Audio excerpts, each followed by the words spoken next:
तो कक्षा प्रारंभ करने तो सर्वप्रथम हम लोग एक मंगलाचरण के द्वारा आज की कक्षा प्रारंभ करेंगे। शशांक शेखर ज्वल स्मितांशु मालिकालसत् विनोद मोद सिंधु मज्जनो सुका पराजिता मदाल सांग भंगिवांगना विलास देशिका महेश मोहिनी महेश्वरी जयेद मंगलम महेश मोहिनी महेश्वरी जयेद मंगलम। नमस्कार, आप सभी का पुनः शाबाशी पटल पर स्वागत है। 30 दिवसीय कार्यशाला में जो आयोजित हो रही है विक्रमाजीत सिंह सनातन धर्म महाविद्यालय एवं जगत गुरु रामभद्राचार्य दिव्यांग राज्य विश्वविद्यालय चित्रकूट, इन दोनों के संयुक्त तत्वावधान में यह 30 दिवसीय कार्यशाला आप सभी के सम्मुख रखी गई है, जिसमें आप सभी को संस्कृत भाषा प्रवीणता नामक पाठ्यक्रम से सुपरिचित कराया जाएगा। अतः उसी श्रृंखला में आज हमारे मध्य जो हमारे मुख्य वक्ता हैं, मैं उनके स्वागत परिचयार्थ इस कार्यक्रम के संयोजक एवं छत्रपति साहू जी विश्वविद्यालय कानपुर में संस्कृत विषय के संयोजक एवं विक्रमाजीत सिंह सनातन धर्म विद्यालय में प्रोफेसर पद को अलंकृत कर रहे संस्कृत विभाग के प्रोफेसर प्रदीप दीक्षित जी से निवेदन करती हूँ कि कृपया वह आभासी पटल के माध्यम से आज के जो हमारे मुख्य वक्ता हैं उनका कृपया हम सभी से परिचय कराने की कृपा करें। सर, स्वागत है। हरिओम। आज आपका मार्गदर्शन करेंगे व्याकरणाचार्य और असिस्टेंट प्रोफेसर श्री आनंद संस्कृत महाविद्यालय बेला मवई फतेहपुर से। ये व्याकरण के परम विद्वान हैं, प्रकांड विद्वान हैं और कर्म कांड में भी अभूतपूर्व योगदान इनका रहता है। भागवताचार्य हैं और भी अनेक ज्योतिष से संबंधित है, कर्मकांड से संबंधित कोई भी समस्या है उसका निदान बहुत सुगम सरल तरीके से करते हैं। आपका नाम है श्री गोपाल कृष्ण तिवारी जी। गोपाल कृष्ण तिवारी आज से आपका मार्गदर्शन करेंगे। ये बहुत अच्छा संयोग है कि हमको इतने प्रखर विद्वान का सानिध्य प्राप्त हो रहा है। आप सब लोग इनसे ज्ञानार्जन करें और मैं इनसे निवेदन करता हूं ये आज की कक्षा प्रारंभ करें।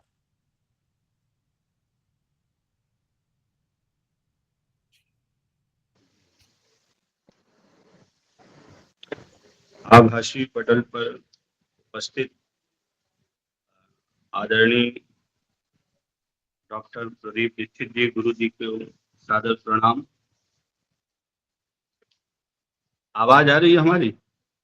आ रही है, सम्यक रूपेण आयाति। जिनके मार्गदर्शन में हम लोग ये मासिक सत्र में उपस्थित हुए हैं और आज आदरणीय की ही कृपा से हमको भी आप सब लोगों के मध्य उपस्थित होकर अपनी बात रखने का सौभाग्य प्राप्त हो रहा है। आज जो हमको विषय दिया गया है कर्म कांड का सामान्य परिचय विषय, 5 दिन हमको आदरणीय गुरु जी के द्वारा प्रदान किए गए हैं, जिसमें आज का मुख्य विषय है कर्म कांड का सामान्य परिचय। जैसा कि हम लोग जानते हैं कि हमारे जो समस्त ज्ञान के भंडारे हैं वेद हैं और वेदों के अंतर्गत 1,00,000 श्लोक मंत्रों में वेदों का संपूर्ण वो प्राप्त होता है, जिसमें जो सबसे बड़ा भाग है वो कर्म कांड का ही प्राप्त होता है। 80,000 मंत्र जो है कर्म कांड के वेदों में प्राप्त होते हैं, दूसरा जो वेदों का भाग है वो उपासना कांड है, और तीसरा वेदों का भाग है ज्ञान कांड। जो सबसे बृहद भाग है वो कर्म कांड का ही उपलब्ध होता है। यहाँ तक कर्म कांड के विषय में भगवान श्री कृष्ण ने श्रीमद् भागवत के एकादश स्कंद के 21वें अध्याय के 35वें श्लोक में श्री उद्धव जी के प्रति कहा है कि उद्धव ना अनंतो अनंत पारस्य कर्म कांडस्य चोद्धव। हे उद्धव, कोई कर्म कांड का कितना भी विस्तार पूर्वक वर्णन करे, उसको वर्णन करने में वो समर्थ नहीं होगा। इतना अनंत विस्तार है कर्म कांड का। बाल्यावस्था से, जन्म से लेकर के मृत्यु पर्यंत क्या कहा जाए, मृत्यु के बाद भी और तो दैहिकी क्रिया में भी कर्म कांड का निरंतर समावेश बना रहता है। वो बात अलग है कि हम लोगों को धीरे धीरे कर्म कांड धीरे धीरे क्षीणता को प्राप्त होता चला जा रहा है। लोग अपनी सुविधा के अनुसार उतने ही मात्रा में कर्म कांड को स्वीकार करते हैं जितनी मात्रा में उनको सुविधा महसूस होती। सही बात तो यह है कि कर्म कांड गीता में भगवान श्री कृष्ण ने कहा कि तस्मात् शास्त्रम प्रमाणन्ते कार्याकार्य व्यवस्थितौ ज्ञात्वा शास्त्र विधानोक्तम कर्म कर्तुम इहार्हसि। कर्तव्य अकर्तव्य की स्थिति में क्या करना चाहिए, क्या नहीं करना चाहिए, इस स्थिति में एकमात्र जो प्रमाण होते हैं वो व्यक्ति विशेष नहीं हो सकता है। हम आप प्रमाण नहीं किसी के लिए हो सकते हैं। हमारा आपका कथन भी प्रमाण नहीं हो सकता। यहाँ तक भगवान स्वयं कहते हैं कि मैं स्वयं कहूँ वो भी प्रमाण नहीं हो सकता है। प्रमाण वही होगा जो शास्त्र जिसका निर्देश करेंगे। शास्त्रों में जो निबद्ध किया गया है, शास्त्रों में जो पिरोया गया है, वही हमारे लिए प्रमाण हो सकता है। इस विषय में एक दृष्टांत आता है, कथा आती है कि अश्वत्थामा के प्रसंग में आप लोगों ने सुना होगा कि जब अश्वत्थामा के द्वारा द्रौपदी के 5 सोते हुए पुत्रों को मार दिया जाता है, उनका गला काट दिया जाता है, और उस समय भगवान अर्जुन के माध्यम से उनको अश्वत्थामा को बंधन में डाल करके लाते, रथ में बांध करके लाए गए। अश्वत्थामा जी उनको सामने द्रौपदी के सामने लाया गया। दंड देने की बारी आई कि इनको क्या दंड दिया जाए, क्या ना दंड दिया जाए। 2 मत हो जाते। एक मत द्रौपदी महारानी तो कहती मुच्यता में ब्राह्मणों नितराम गुरु, ये वर्ण व्यवस्था के क्रम में ब्राह्मण देवता हैं, हमारे गुरु जी के द्रोणाचार्य जी के बेटे हैं, तो इनको छोड़ देना चाहिए। लेकिन जो भीम वगैरह हैं वो चाहते हैं कि मार दिया जाए, क्योंकि ये आदताई है, आदताई बदार। उस समय अर्जुन भगवान से कहते हैं कि आप बताओ, आपको हमको करना क्या चाहिए, ये मारने के अधिकारी हैं अश्वत्थामा अथवा जो है ये छोड़ने योग्य हैं। तो भगवान कहते हैं अर्जुन, हमारी बात कोई प्रमाण नहीं होती है, हम जो कह रहे हैं ये कोई प्रमाण नहीं है, हमारा कुछ भी कथन नहीं है। सच बात तो ये है कि ब्रह्म बंधोर न हंतव्य आदताई बधारणा मई वो भय मामनातम परपैया अनुशासनम। अर्थात जो हम कह रहे हैं ये प्रमाण नहीं है, प्रमाण ये है जो शास्त्रों में कहा गया है। और शास्त्रों में कहा गया है कि ब्राह्मण कितना भी पतित हो वो शारीरिक वध का अधिकारी नहीं, और जो आदताई है वो किसी भी दशा में छोड़ने योग्य भी नहीं होता है। आदताई कौन होता है? मत्तम प्रमत्त उन्मत्तम सुप्तम बालम स्त्रियाजरम प्रपन्नम वृत्तम हितो ना रिपुम हंत धर्मविद। जो मत वाले को, सोते हुए को, स्त्री के ऊपर और पागल व्यक्ति के ऊपर, जड़ व्यक्ति के ऊपर, छोटे बच्चे के ऊपर कुठाराघात करे, बल प्रयोग करे, उस व्यक्ति को आतताई की श्रेणी में लिया गया। और भगवान कहते हैं कि ऐसे को, वो ब्राह्मण यदि है तो वो शारीरिक वध का अधिकारी नहीं, और आतताई है तो किसी भी स्थिति में वो छोड़ने योग्य नहीं। अब यहाँ पर कहने का तात्पर्य मात्र इतना है कि भगवान का भी कथन प्रमाण तब तक नहीं होता है जब तक वो शास्त्र की भाषा में शास्त्र के बताए हुए मार्ग का अनुकरण ना करता हो। और इसका प्रत्यक्ष प्रमाण है भगवान बुद्ध जो हुए, उन्होंने अहिंसा परमो धर्मों का उपदेश दिया, लेकिन किन्हीं किन्हीं जगह पर जब उन्होंने वेदों का खंडन प्रारंभ किया तो भले ही वो भगवान थे, लेकिन आज भी हमारे यहाँ सामान्य दृष्टि से वैसे हमारे महापुरुष हैं, आदर्श हैं, लेकिन पूजा की दृष्टि से हम लोग उनकी पूजा प्रायः नहीं करते हैं। क्यों?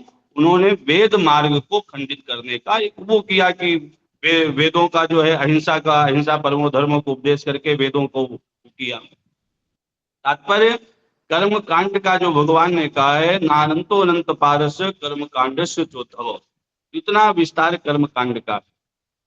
और जैसा कि हम आप जानते हैं, 3 कांड जो हम लोगों को पता है, कर्म कांड, उपासना कांड और ज्ञान कांड।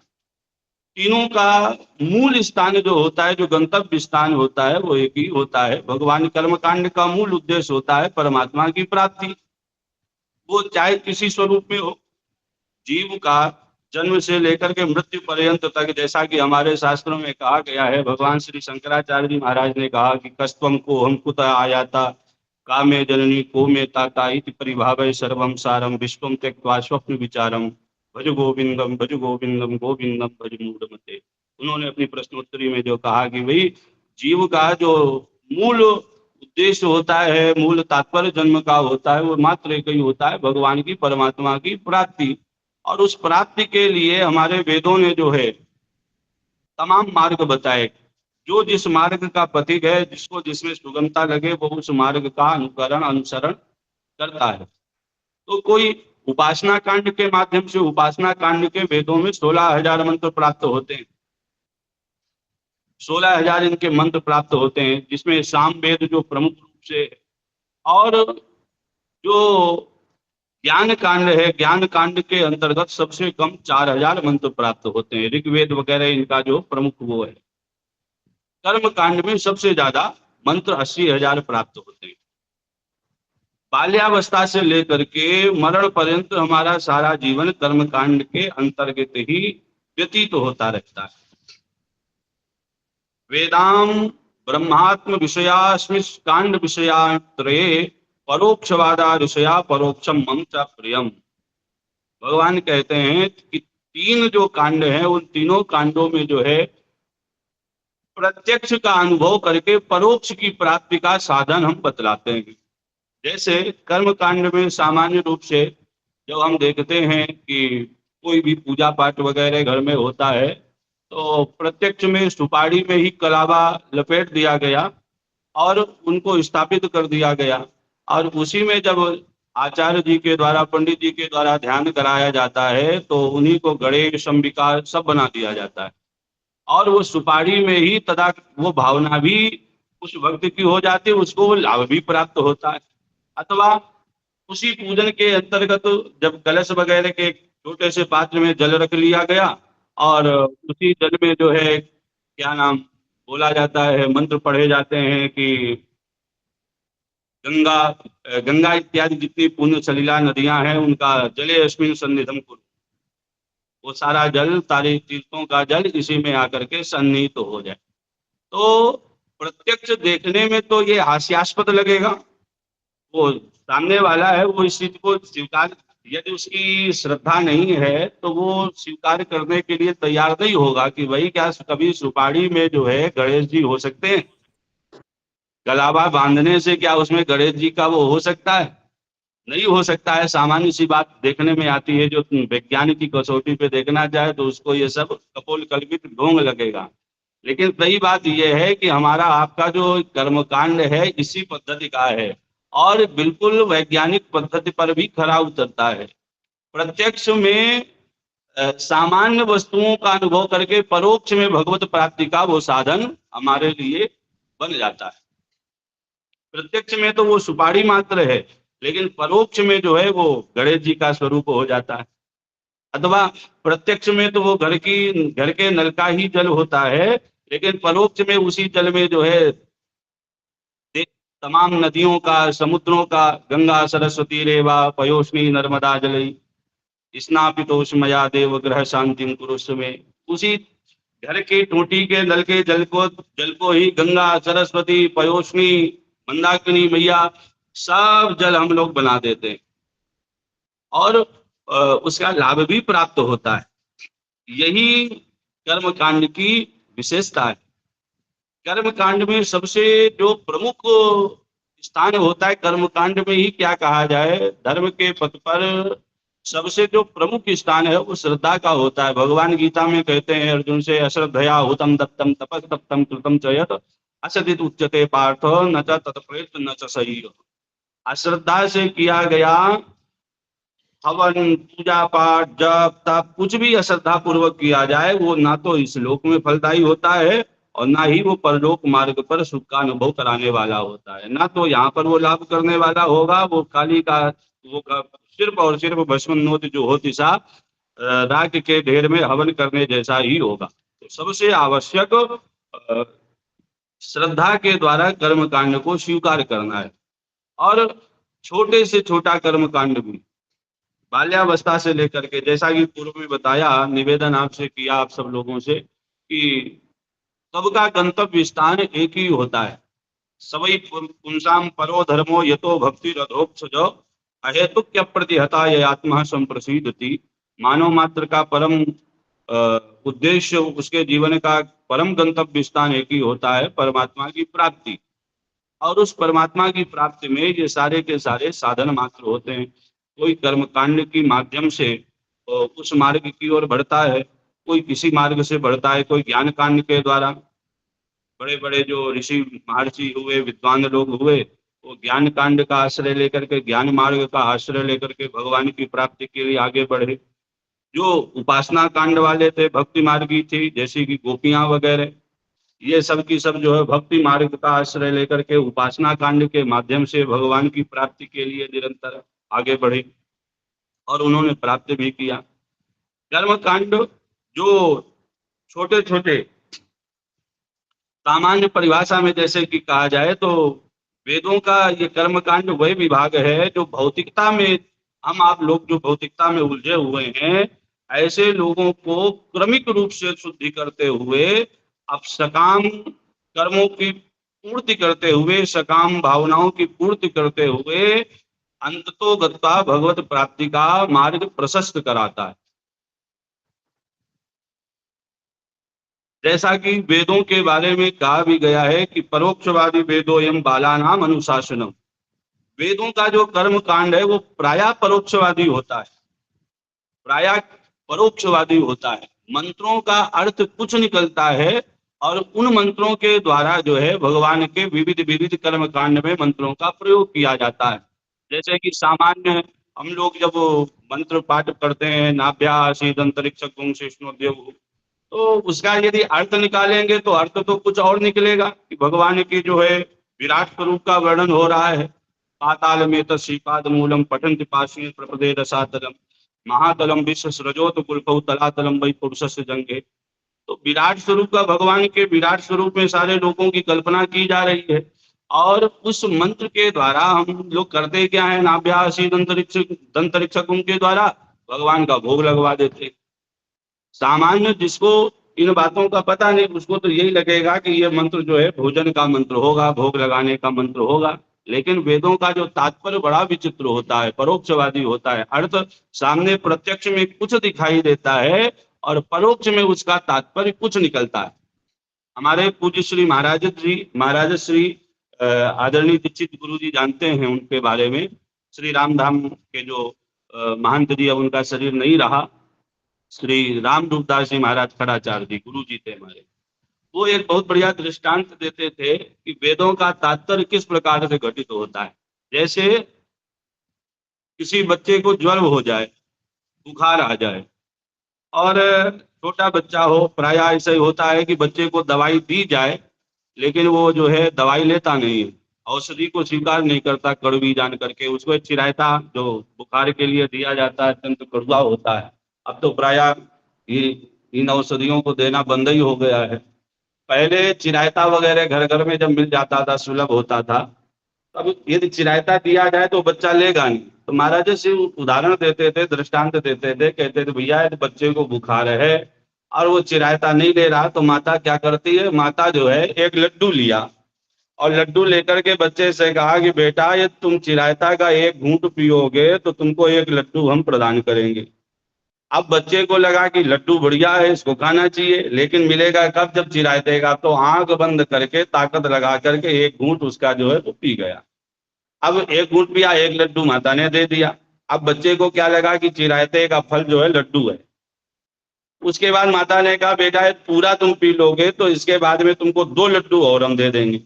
अब उसको लगा कि चिरायते का बल लड्डू है, तो दोबारा से फिर वो पूरा उस चिरायते को पी गया। माता ने 2 लड्डू दे भी दिए। अर्थ क्या निकला कि बच्चे को चिरायता पीने का फल क्या मालूम पड़ा, उसको बस इतना ही मालूम पड़ा कि चिरायता पीने का फल जो है लड्डू है, चिरायता पीने से लड्डू की प्राप्ति भई। लेकिन सच बात यह है, थोड़ी सी भी यदि समझदारी होगी तो वो व्यक्ति जान जाएगा, अथवा वो माता ये समझती है कि बच्चा चिरायता पीने का फल लड्डू तो कभी था ही नहीं और हो भी नहीं सकता है। चिरायता पीने का फल तो एकमात्र ज्वर की निवृत्ति है, तुम्हारी पीड़ा को शांत करना है। ठीक इसी प्रकार से वेदों का भी तात्पर्य है। विभिन्न विभिन्न जगहों पर जहां पर कर्म कांड में इस प्रकार से बताया गया कि अमुक यज्ञ के द्वारा अमुक पद की प्राप्ति होती है, अथवा जो शतक क्रतु हो जाएगा उसको जो है 100 यज्ञ जो कर लेगा उसको इंद्र पद की प्राप्ति होगी।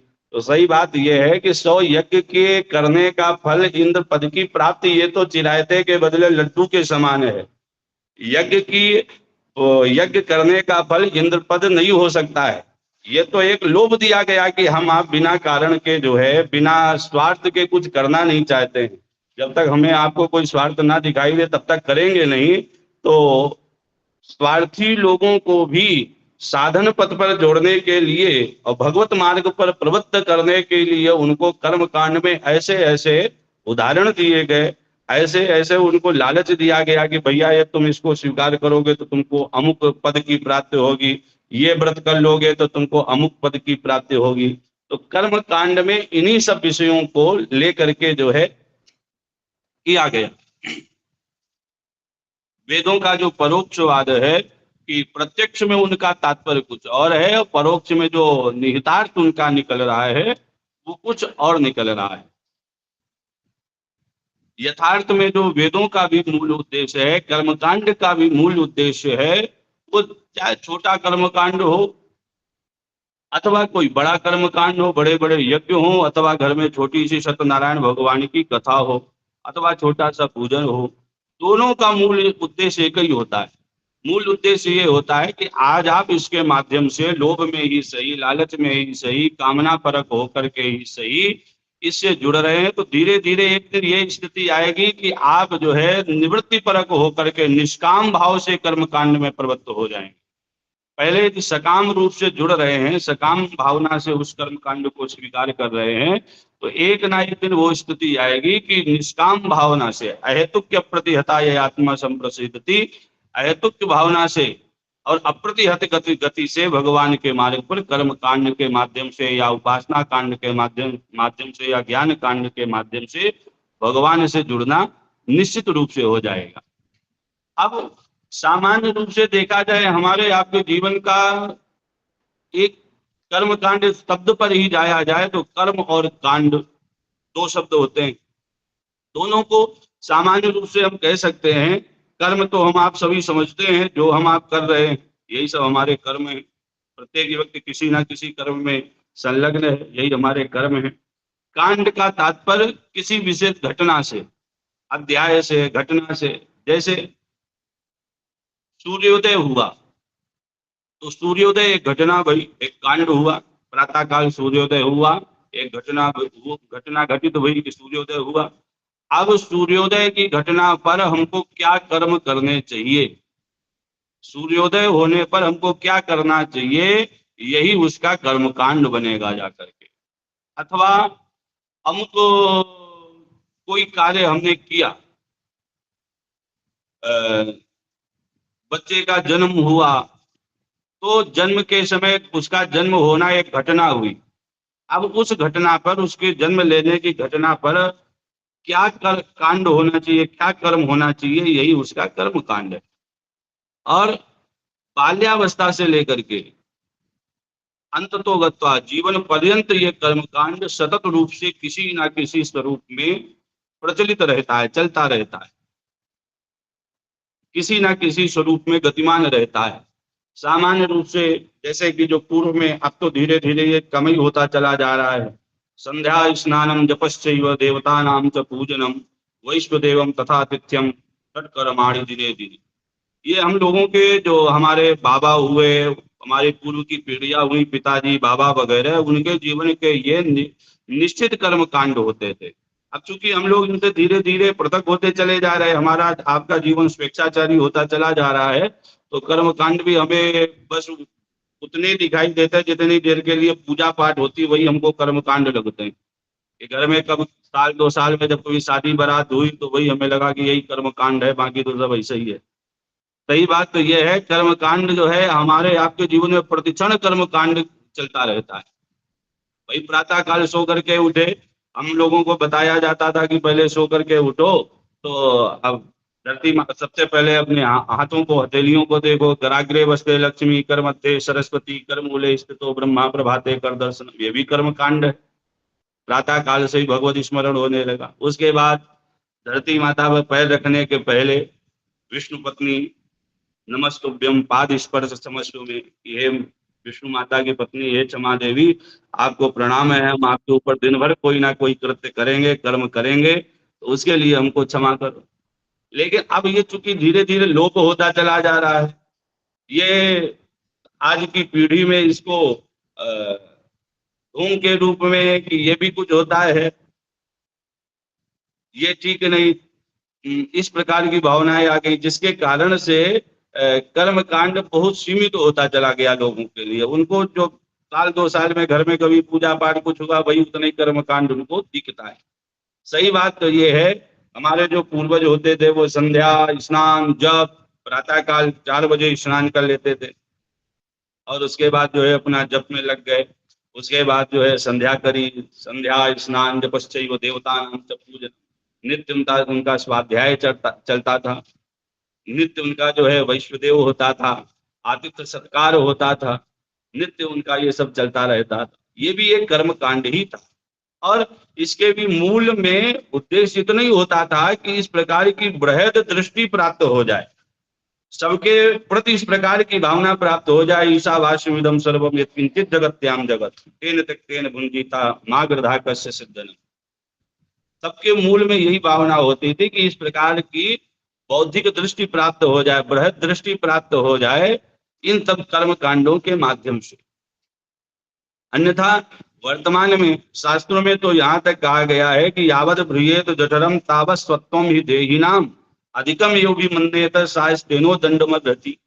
शास्त्र के वचन है कि जितने से हमारा आपका पेट भर जाए, जितने से हमारी आपकी उदर पूर्ति हो जाए, आवश्यकता की पूर्ति हो जाए, इच्छा पूर्ति की बात नहीं करी गई कि इच्छा पूर्ति जितने से हो जाए, क्योंकि इच्छा तो किसी की कभी पूरी हो ही नहीं सकती है। जितने से आवश्यकता पूर्ति हो जाए उतना ही हमारा आपका है। यावत भ्रियेत जठरम तावत् स्वत्वम हि देहिनाम अधिकम यो भी मन्येत शास्त्रेनो दंडमदति। यदि अधिक के ऊपर आपने लालसा प्रकट करी तो शास्त्रों की भाषा में वो चोर है, और भले ही यहाँ के संविधान में उसको दंड का भागी ना होना पड़े, लेकिन शास्त्रों की संविधान में उसको दंड का भागी होना ही पड़ेगा, कोई बचाने वाला नहीं है। इसीलिए पहले जो है प्रातः काल से ही इस प्रकार के कर्मकांड प्रारंभ हो जाते थे। त्याग की भावना को साथ में लेकर के जो है वस्तुओं का उपभोग किया जाता था, त्याग की भावना प्रधान रहती थी, त्याग के द्वारा ही उनको स्वीकार किया जाता था। कोई दरवाजे पर याचक भी आ जाता था तो कभी वो निरादर पूर्ण भावना से कभी वो वापस नहीं जाता था हम लोगों के दरवाजे से पूर्व में। अब ऐसा नहीं देखने को आता है, अब उनको दिए ही ना जावे, भगा दिया जावे इस प्रकार से। जबकि सही बात है, याचका नहीं याचन के बोधयंति ग्रहे ग्रहे दीयताम नित्यम अधातुर गतिरीदृशी। याचक भी जब किसी के दरवाजे पर कुछ मांगने के लिए आता है तो वो कहता है भैया दीयताम नित्य। यदि आपको सामर्थ्य प्राप्त हुआ है भगवान के द्वारा, भगवान की कृपा से कुछ प्राप्त है तो दीयताम नित्य, निरंतर कुछ ना कुछ देते चलो, निरंतर कुछ ना कुछ देते चलो। अन्यथा यदि नहीं दोगे तो मदातुर गतिरीदृशी, हमारी गति को देख लो। आज हमको जो है एक एक दाने के लिए जो है यत्र तत्र जो है मांगना पड़ रहा है। एक एक दाने के लिए हमको जो है भटकना पड़ रहा है। मदातुर गतिदृषि, इसलिए दीयताम दीयताम नित्य, थोड़ा बहुत जो कुछ है उसको देते चलो देते चलो। तो ये भी कर्म कांड के अंतर्गत ही सन्निहित होता था। कर्म कांड के अंतर्गत इस भावना की भी पुष्टि होती थी। जब यज्ञ वगैरह होता था तब उसमें इस प्रकार की त्याग की भावना प्रधान होती थी, उसमें त्याग की भावना प्रधान रूप से होती थी। और आज धीरे धीरे कर्म कांड, आवाज आ रही है? जी भैया स्पष्ट आ रही है। अच्छा जी सर, आ रहे हैं। अच्छा अच्छा, ठीक, धन्यवाद।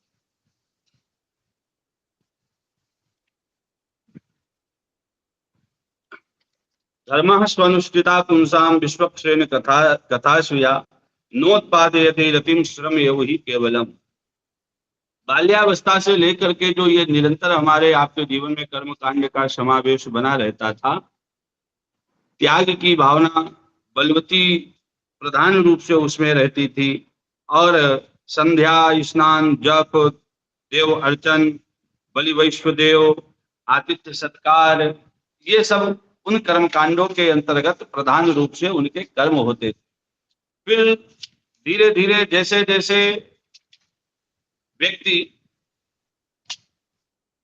अवस्था में बड़ा होता गया और धीरे धीरे व्यवस्थाएं बढ़ती चली गई, उसमें ये कर्म कांड आज धीरे धीरे पीछे छूटते चले जा रहे हैं।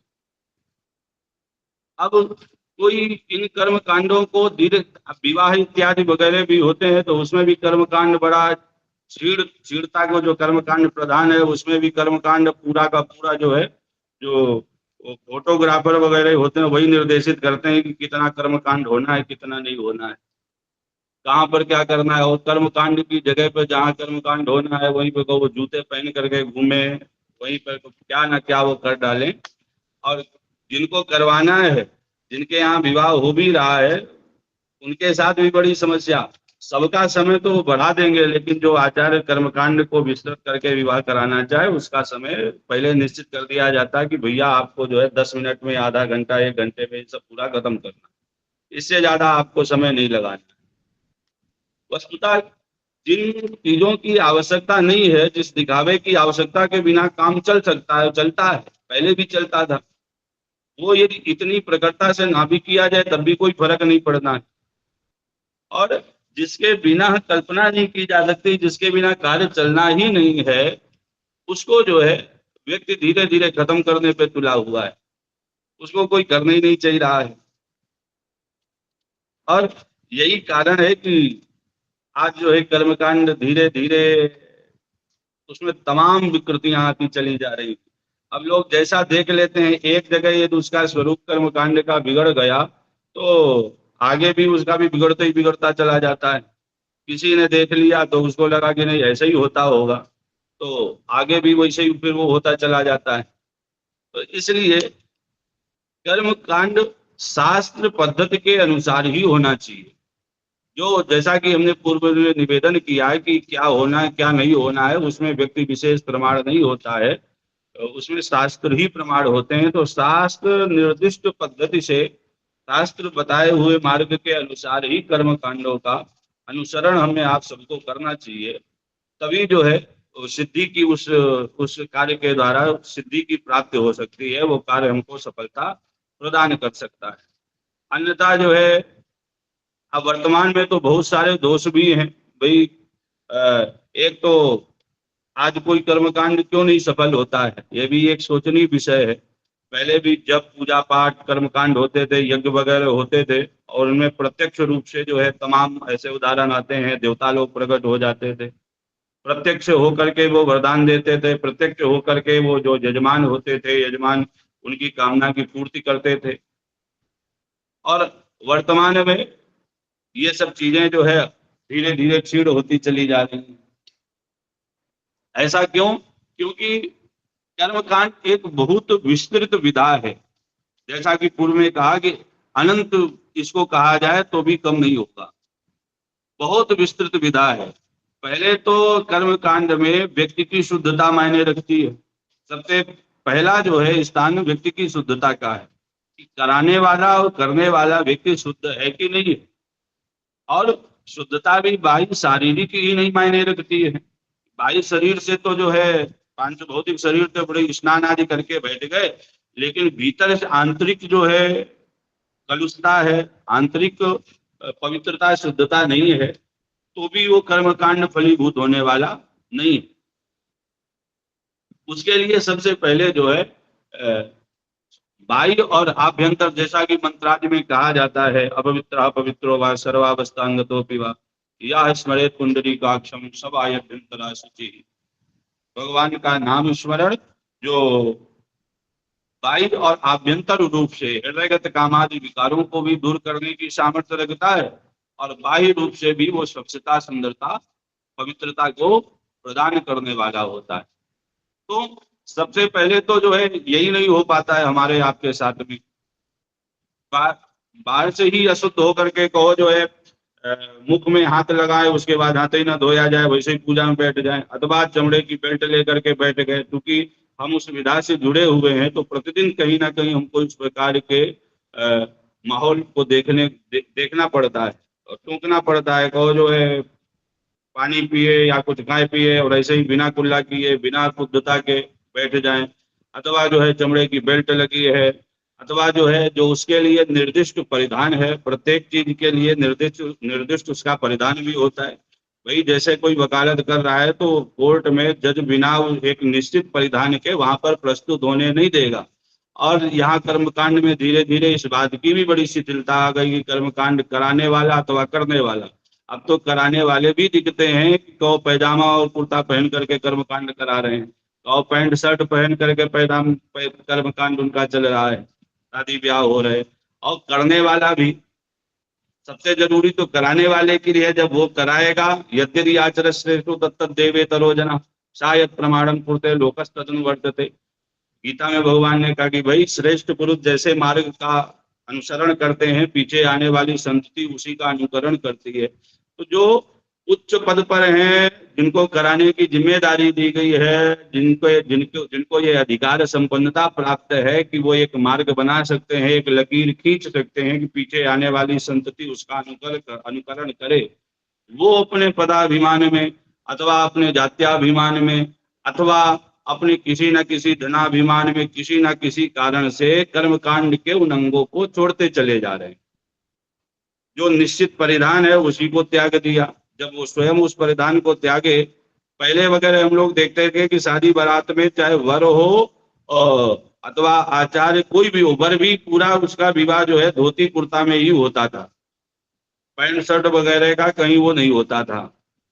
अब धीरे धीरे वो उसका तो वो दूर ही हो गया। अब तो जो है किराए पर कपड़े भी आ जाते, भाई शेरवानी आ गई। अब बताओ जो किराए पर आ रहा है वो कितने लोगों का पहना हुआ होगा, कितना शुद्ध होगा, कितना अशुद्ध होगा। और दूसरी बात वो गाड़ी के भीतर ही कर्मकांड चालू हो जाए, और द्वार चार वगैरह तो गाड़ी के भीतर ही हो जाता है। अब जूता पहन करके पंडित जी खड़े हैं, जूता पहन करके वर्ग गाड़ी के भीतर बैठा हुआ है, और चारों तरफ सब उसी माहौल में, और वहीं पे वो गणेश गौड़ी लेकर के नाई ठाकुर जो खड़े उनकी पूजन हो रहा। आप बताओ वहां पर कौन सा कर्मकांड फलीभूत होने वाला? कर्मकांड के नाम पर वहां पर इसी का नाम पाखंड कहा जाता है। इसी का नाम जो है पाखंड कहा जाता है। भक्तमाल में श्री नाभादास जी महाराज ने एक बात लिखी है, पद लिखा है, वेशधारी हरिको उरसाले। भगवान जो स्वभाव से जो दुष्ट हैं वो भगवान को तकलीफ नहीं देते। जो प्रत्यक्ष में और परोक्ष दोनों स्वरूप बाहर और भीतर से जिनके भीतर दुष्टता है उनके लिए वो भगवान के लिए कष्टकारी नहीं है। संत समाज के लिए, अच्छे लोगों के लिए वो कष्टकारी नहीं है। तकलीफ दे वो होते हैं जो बाहर से तो जो है वेश बढ़िया धारण करें और भीतर से इस प्रकार की कलुषता भरी हुई है। अर्थात जिनके कांधे के ऊपर जो है कर्म कांड को सजाने की संवारने की जिम्मेदारी थी, उन्होंने इस प्रकार का कृत्य करके धीरे धीरे धीरे धीरे धीरे धीरे वो लोपई होता चला जा रहा। अब पहले जो कर्म कांड होता था, ये विकृतियां हैं तमाम कर्म कांड की, और इन विकृतियों को दूर करने का हमें आपको ही उठाना पड़ेगा, किसी ना किसी को टोकना पड़ेगा, कहना पड़ेगा। अभी जैसे कि शादी बारात वगैरह में अब 4 फेरा और 7 फेरा, अब ये बड़ा एक चक्कर पड़ जाता है। कोई कहता है 4 फेरा होना चाहिए, कोई कहता है 7 फेरा होना चाहिए, जबकि शास्त्र की दृष्टि से 4 फेरों का ही विधान है। सप्तपदी का तो वो होता है कि 7 पद वो पीछे पीछे चलता, अनुगमन करती कन्या वर का। लेकिन होता क्या है कि वहां पर भी वो 7 धीरे धीरे 7 फेरे का। एक जगह गुड़गांव में हम गए थे शादी में ही, वहां पर यदि हम करा नहीं रहे थे, वहां पर जो बिटिया की महतारी थी वही ने वहां पर झगड़ा फैला दिया कि पंडित जी जो है 7 वो होंगी भौरी। और पूछा गया कि भाई 4 फेरे होते हैं, उत्तराखंड के पंडित जी थे वहां पर, हम तो खाली दृष्टा थे, पर उन्होंने कहा कि भाई 7 फेरे नहीं 4 फेरे होते हैं। तो उसने कहा नहीं आपको नहीं पता है। तो हमने कहा आपको माता जी कैसे पता है कि 7 फेरे होते हैं? भाई पंडित जी ने तो पढ़ा होगा कहीं ना कहीं से, शास्त्र में पढ़ा होगा, आपने कहाँ पढ़ लिया? कोई उदाहरण कोई वो हो तो बताओ। कहा हमने देखा है। कहाँ देखा? बोले हमने नदिया की पार पिक्चर देखी थी और उसमें आया था कि जब तक फेरे न पूरे ना हो फेरे 7, जब तक 7 फेरे ना हो जाए तब तक जो है वो नहीं होना। तो तात्पर्य अब यहाँ पर जिसको कराना है वो सही कराना भी चाहिए रहा है, तो भी जो करने वाले नहीं तैयार हैं, वो कर्मकांड को जो है विखंडित करने पे तुले हुए हैं। तो यहाँ पर किसी ना किसी को जो है, और फिर पंडित जी बढ़िया थे वहां पर, वो झगड़ा कर दिए, वो नहीं माने कि नहीं नहीं यदि आपको 7 कराने तो आप 27 करा लो, हमें कोई फर्क नहीं पड़ना है, लेकिन हम अपने द्वारा जारी कराएंगे, हम शास्त्र विधि का उल्लंघन नहीं करेंगे, आपको कराना हो तो कराओ और नहीं कराना हो तो मत कराओ। तात्पर्य बस इतना कि इन्हीं छोटी छोटी चीजों को हमें आपको सुधारना है। अब एक जगह वहां पर जितने लोग बैठे थे अंततोगत्वा उन सब लोगों ने उस चीज को स्वीकार भी किया कि नहीं नहीं सही बात है। तो ऐसे ही यदि छोटी छोटी बातों पर हम आप भी अपनी बात करने लगेंगे, कर्मकांड में जो विकृतियां फैल रही हैं इनको नजरअंदाज नहीं करेंगे कि नहीं नहीं जो हो रहा है सो हो, कौन इस पे कौन टिप्पणी करे, इस प्रकार का वो नहीं करेंगे। जहां पर भी कुछ गलत हो रहा है वहां पर उसको टोकना चाहिए, कुछ पता है तो उसमें बोलना चाहिए, शास्त्र की विधि से जो सम्मत है उसी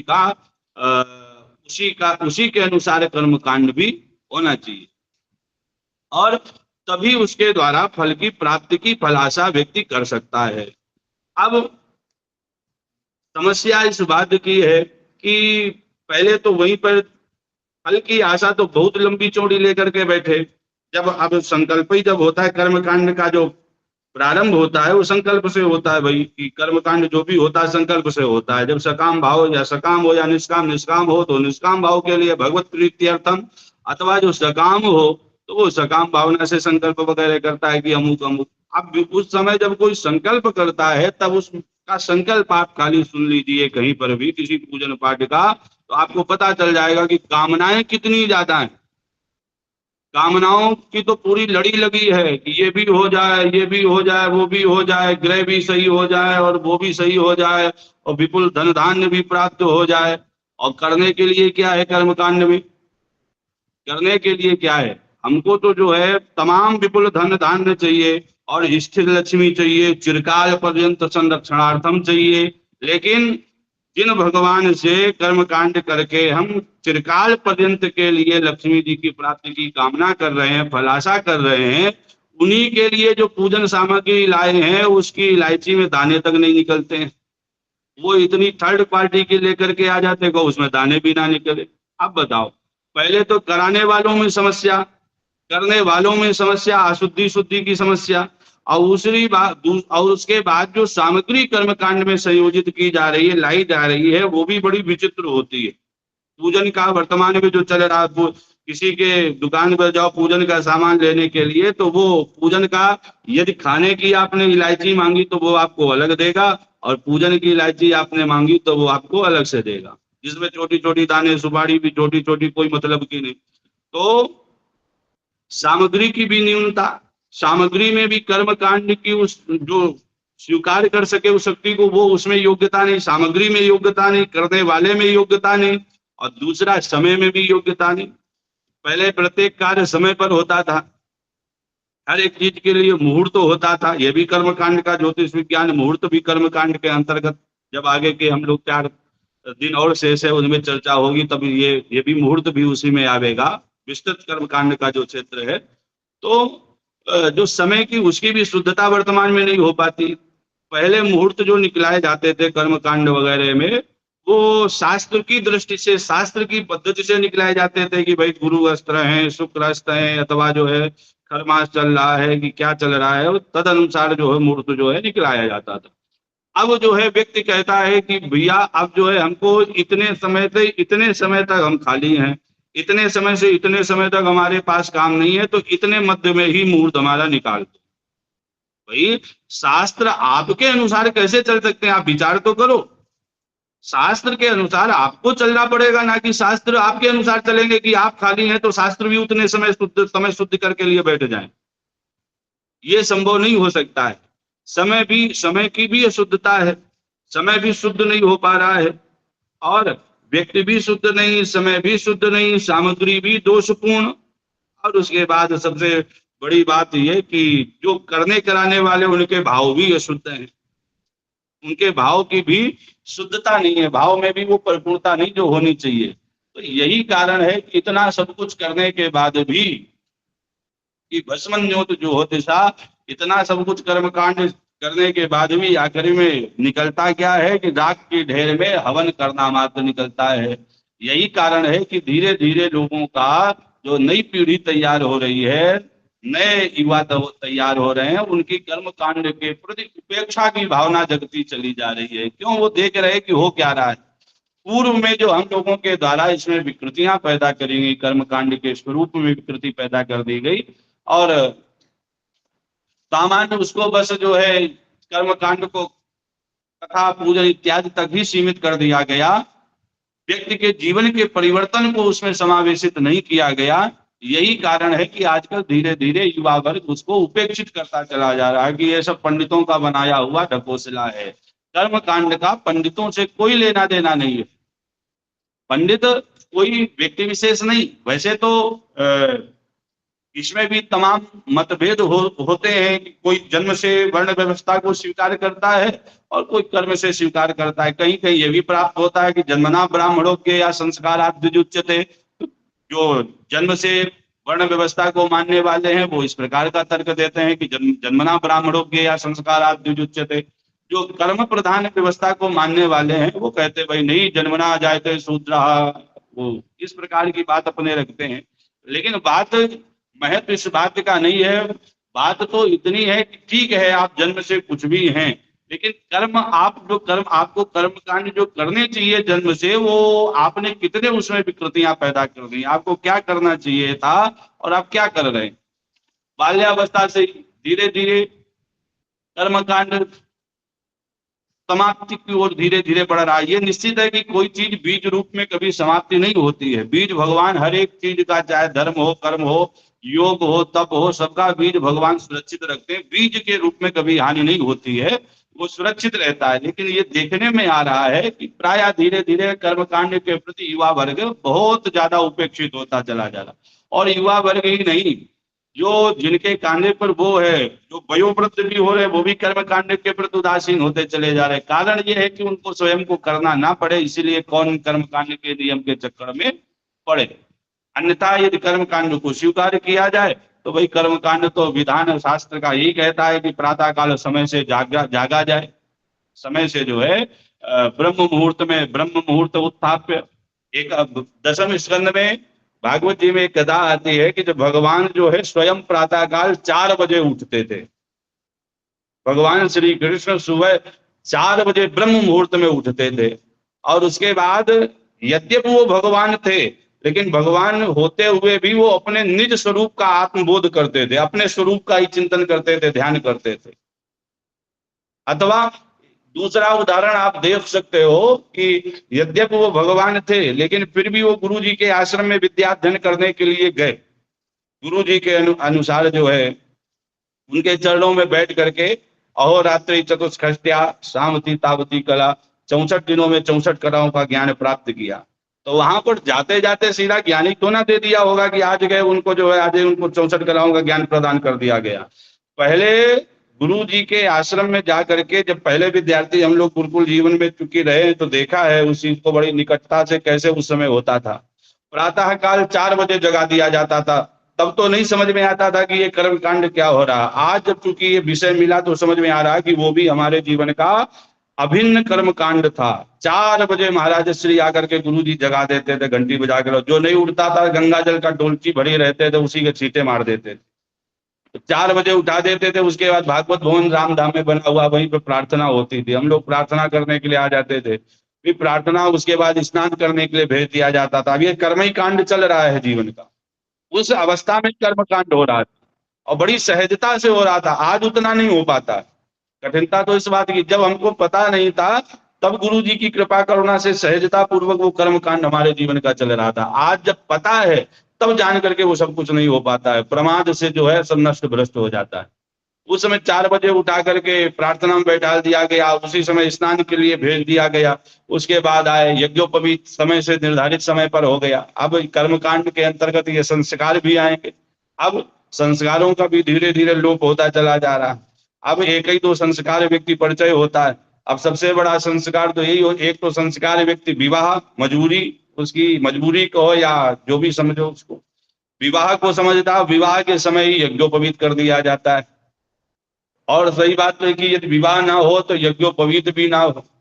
अब कर्मकांड की कितनी बड़ी विलुप्तता या फिर कर्मकांड की कितनी बड़ी विकृति देखो।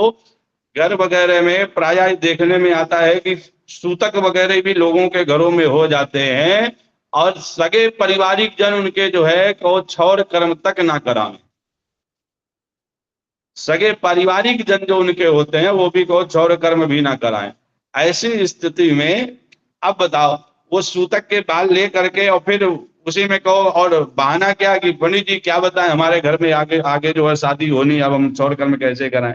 सूतक के बाल ले करके वो घर के मांगलिक कर्मों में शामिल होंगे तो कैसे कर्म कांड फलीभूत होगा। उस कर्म कांड के द्वारा क्या लाभ उसको प्राप्त होने वाला है। अब उसके द्वारा ये निश्चित है लाभ तो होना नहीं, हानि ही हानि होनी है। भाई वही जो एक संख्या जो होती है आयुर्वेद में, उसी को यदि जो आयुर्वेदाचार्य होते हैं वैद्य होते हैं निश्चित प्रणाली से प्रदान करे तो वही संख्या लाभ देती है। और उसी संख्या को यदि बिना प्रणाली को स्वीकार कर लिया जाए, बिना शोधन के स्वीकार कर लिया जाए तो वही जो है मारने वाली भी हो जाती है। तो यही कर्म कांड हमारे जीवन को दिशा निर्देशित भी करने वाले भी होते हैं, पथ प्रदर्शित भी करने वाले होते हैं, जीवन को उत्तरोत्तर शिखर पर बढ़ाने वाले भी होते हैं। और यही कर्म कांड जिनकी पद्धति को विस्मरण करके मन मुताबिक होकर के स्वेच्छाचारी होकर के इनका अनुगमन या इनको किया जाए तो ये हमारे जीवन को नष्ट भ्रष्ट करने वाले भी हो जाते हैं। भाई सामान्य सी बात है, पहले जो होता था मननात् त्रायते मनसायो मंत्र, जो मनन करने से हमारे आपके कष्ट को निवारण करे, मन दूर करे, उसका नाम होता था मंत्र। मननात् त्रायते, जो मनन करने से हमारे कष्टों का निवारण करे वो मंत्र होता था। अब क्या हुआ, अब मंत्र को जो है कैसेट में बजाना चालू कर दिया। पहले गायत्री मंत्र का अधिकार सबको नहीं होता था।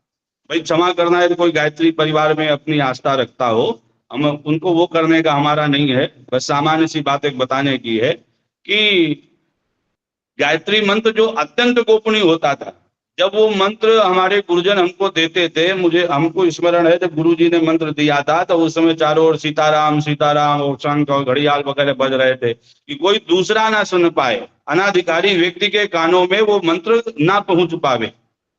जिसको अधिकार नहीं है, जिसको अधिकार संपन्नता नहीं है, वो उसको स्वीकार ना कर पाए। भाई छोटी छोटी चीजों में भी अधिकार संपन्नता होती है, यह निश्चित है। यदि हम किसी कुर्सी पर बैठे हैं, अपने जगह कुर्सी पर बैठे हैं, तो हमको पता है कि हमको उसकी अधिकार संपन्नता प्राप्त है तब हम बैठे। कोई दूसरा आकर के बैठना चाहे तो किसी को अच्छा नहीं लगेगा। तो ये स्वेच्छाचारी, तो पहले जब मंत्र वगैरह इस प्रकार से मननात् त्रायते सयो मंत्र इस प्रकार से ये दिए जाते थे, अब उसी मंत्र को जो है कैसेट में भर करके बजाना चालू कर दिया। और पहले जब जनेऊ के समय गायत्री को उपदिष्ट किया जाता था और उसमें शक्ति रहती थी, कोई ब्रह्मास्त्र कोई अलग से नहीं आता है कि हनुमान जी ने जो ब्रह्मास्त्र पढ़ के कि ब्रह्मास्त्र तई सांधा कपि मन कीन विचार, जो न ब्रह्म सर मानो महिमा मिटई अपार। ब्रह्मास्त्र कोई अलग से नहीं आया था, अश्वत्थामा के पास अथवा अर्जुन के पास कोई अलग ब्रह्मास्त्र नहीं था कि एक हथियार था, उसको जो है अस्त्र में शक्ति नहीं होती, शक्ति उसको आधान करने वाले की होती है।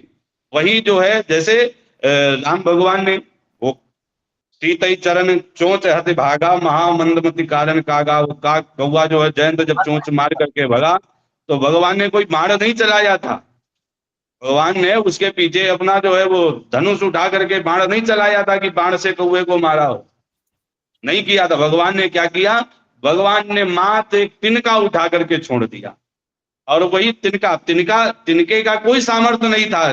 सामर्थ्य किसका था, सामर्थ्य था उसको चलाने वाले का। अथवा जानकी जी, माता जानकी जी, जब रावण आता है कितना दशरथ रावण कितना बलवान था, चलत दशानन डोलत अवनी, चलता था तो पृथ्वी डोलती थी, गर्भ स्रवित हो जाते थे स्त्रियों के, राक्षसियों के। और वही रावण जब जानकी जी के पास आता है तो जानकी माता क्या करती हैं, एक छोटा सा तिनका बीच में लग देती, और उस तिनके का प्रभाव देखो, वो तिनके में क्या सामर्थ्य होता है। हम तिनका नहीं, आप लाठी लेकर के खड़े हो जाओ, चोर आपसे नहीं मानेगा। सामर्थ्य लाठी का नहीं है, सामर्थ्य उसको चलाने वाले का है कि उसको प्रयोग कौन कर रहा है। तो सामर्थ्य मंत्र की शक्ति इसीलिए ह्रास होता है, उसका चला गया, क्योंकि चलाने वाले जो थे उसके अधिकारी नहीं बचे। मंत्र जो है कैसेट में बजने लगा, जहां देखो वही गायत्री मंत्र बज रहा है, जहां देखो वही उसका उपदेश दे रहे हैं, जिसे देखो वही बोलता चला जा रहा है। तो धीरे धीरे मंत्रों की शक्ति भी कम होती चली गई।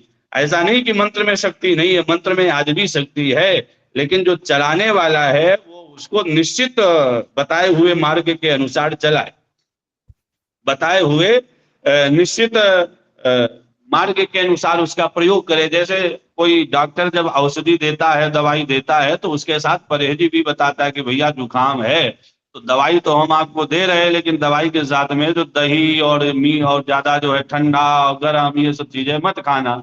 और आपने दवाई तो ले ली लेकिन परहेज नहीं किया तो वो औषधि ही को आपके लिए और हानिकारक हो जाए। ठीक उसी प्रकार से मंत्र तो वही है, मंत्र की शक्ति भी कम नहीं हुई है, लेकिन बस समस्या इस बात की है कि उन मंत्रों को जो प्रयोग करने वाले हैं, जिनके हाथों में वो मंत्र दिए गए, उनमें ना तो उन मंत्रों को धारण करने की योग्यता है, उनमें ना तो उस कर्म कांड को करने की सामर्थ्य है, योग्यता है, अनधिकार चेष्टा के रूप में। और वर्तमान में ये प्रायः देखने में ज्यादा ही कुछ आ रहा है कि व्यक्ति अपने अपने कर्म को स्वीकार नहीं कर रहा है, दूसरे के कर्म में ज्यादा प्रवृत्त हो रहा है। हमको क्या करना चाहिए, हमारा क्या कर्तव्य है, वो हमको लेना देना नहीं है, दूसरा क्या कर रहा है तद अनुसार हम उसके पीछे दिखावे के चक्कर में पड़ करके अपने कर्म कांड को विकृत बनाते चले जा रहे, दूषित करते जा रहे। सामान्य रूप से देखा जाए तो कर्म कांड का, क्योंकि आज परिचय का विषय था कि परिचय कर्म कांड का होना था, तो हम आप संक्षेप में बस इतना ही कह सकते हैं कि जीवन से, जन्म से लेकर के मृत्यु पर्यंत हमारे आपके जीवन का कर्म कांड ही चलता रहता है, और ये एक सतत प्रक्रिया है जो कभी बाधित नहीं होती। आप चाहे उसको स्वीकार करो, आप उसको कर्म कांड मानो अथवा ना मानो, वो हमारे आपके जीवन में सतत चलता ही रहता है। कर्म कांड के स्वरूप में जो मान लेता है, विधि के अनुसार, शास्त्र मर्यादा के अनुसार उसको स्वीकार करता है, उसको सिद्धि भी प्राप्त होती है और सुख भी प्राप्त होता है। इस लोक में भी प्राप्त होता है, परलोक में भी प्राप्त होता है। और जो उसको जो है स्वेच्छाचारी ढंग से, मन मुताबिक ढंग से, जब मन आया, जैसे गीता में भगवान कहते हैं आहार शुद्ध हो सत्व शुद्धि, सत्व शुद्ध हो ध्रुवास्मृति की, सबसे पहले तो आहार व्यवहार की शुद्धि होनी चाहिए। अब आहार व्यवहार ही हमारा आपका शुद्ध नहीं रह गया, भक्षा भक्त जो मिल जाए सो खा जाए, जहां मन आए सो पानी पी ले, जो मन आ जाए। हमारे यहाँ आश्रम में गैया थी, वो गैया, उसकी विशेषता ये थी कि यदि उसके सामने किसी गैया का जूठा बाल्टा धर दो, बाल्टी धर दो पानी की, तो मुंह नहीं मारती थी, उसको जो धुला हुआ ही चाहिए होता था। महाराज जी उसका उदाहरण देते थे कि तुम लोग इतने निशाचर हो कि एक गैया वो जानती है कि क्या हमको खाना है क्या नहीं खाना है, किसका जूठा पीना है किसका नहीं पीना, और तुम लोगों को ये भी बहुत नहीं, जहां मन आया वो चाय की दुकान में खड़े हुए और उसका जूठा गिलास वो धोता भी नहीं, ऐसे को भरे डाल दे और उसी में पी लिया। भोजन की व्यवस्था कितनी, पहले भोजन बैठाल करके कराया जाता था और उसमें वो सभ्यता मानी जाती थी, और अब कितनी विकृति हो गई भोजन के कर्म कांड में। भोजन खड़े होकर के, जूते पहन करके, जिस अन्न को ब्रह्म की उपमा दी गई, अन्नम ब्रह्म, अन्न ब्रह्म है, और ब्रह्म का इतने तिरस्कार पूर्वक ढंग से जो है स्वीकार किया जाए कि जूते पहन करके, और फिर उसको जो है छोड़ भी दिया गया, बर्बाद भी किया गया। तो इस प्रकार के धीरे धीरे हमारे कर्म कांड में बड़ी विकृतियां आती चली गई। यही कर्म कांड का आज का सामान्य परिचय है। क्योंकि 1 घंटे का समय में लगता निश्चित हो गया है, तो आदरणीय गुरु जी को प्रणाम करते हुए, और जो भी महानुभाव प्रत्यक्ष या परोक्ष रूप से जुड़े हुए हैं, उन सबको यथा योग्य नमस्कार और प्रणाम।